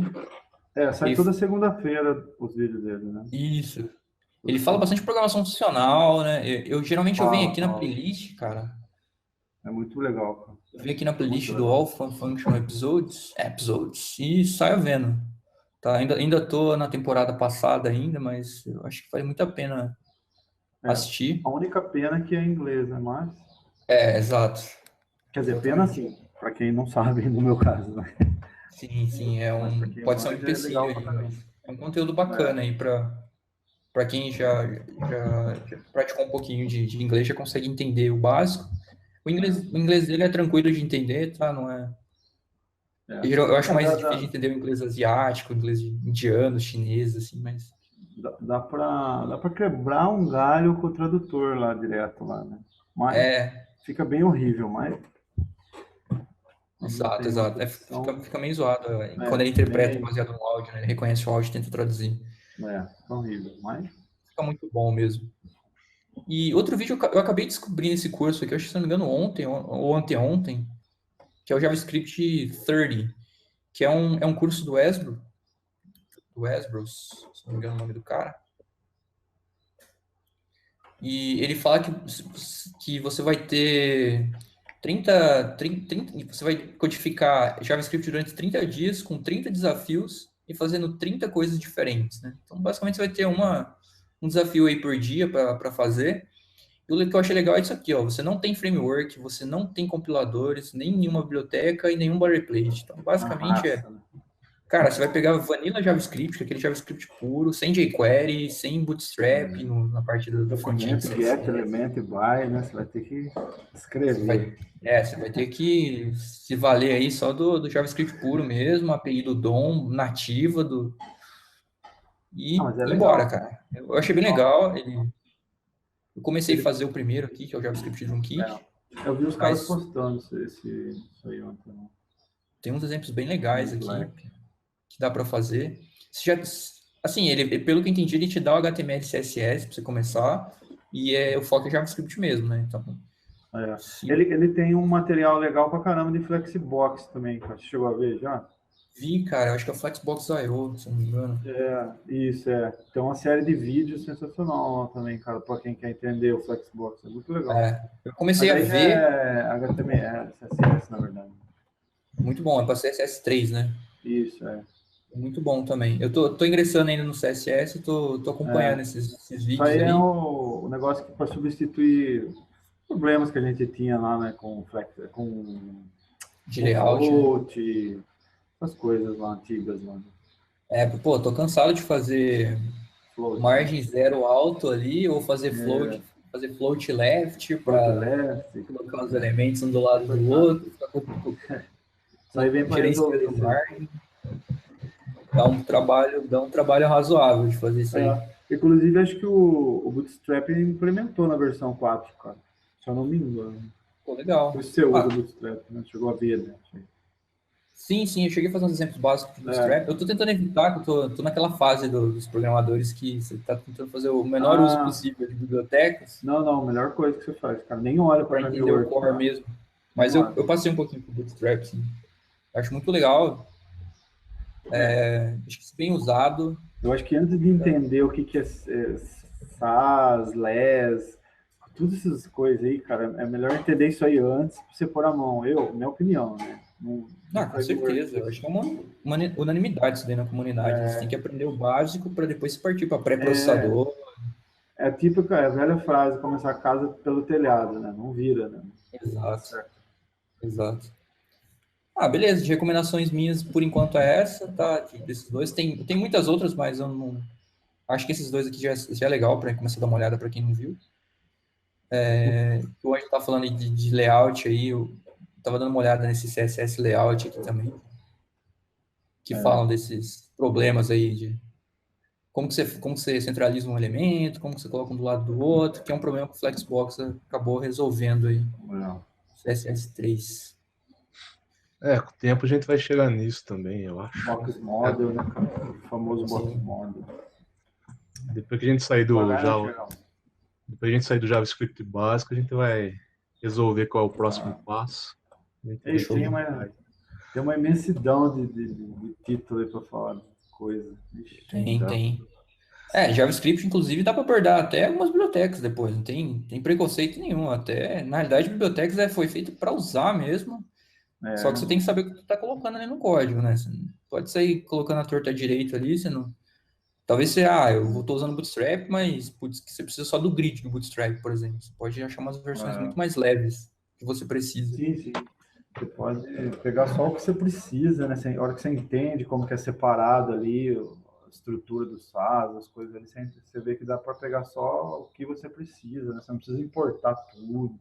Mas aí Exato. outros problemas. Senão o cara traz um mundo para dentro da página dele, a página dele tem, sei lá, 5 mega para carregar ali, demora uma eternidade, e o cara não sabe por quê, né? É o problema, eu estava vendo um vídeo de JavaScript esses dias aí, eu esqueci o nome do rapaz lá, mas é um cara que manja bastante, acho que é Eric, não vou lembrar agora. Ele estava falando sobre o problema da banana, do gorila, né, e da selva, uma coisa assim, a comparação que ele faz, né? Que às vezes você Sim. precisa de uma coisa Você pequena. quer uma banana, você ganha um gorila com uma você faz selva inteira, né? uma selva inteira. Exatamente. É um exemplo bom aí. Beleza. Acabamos então?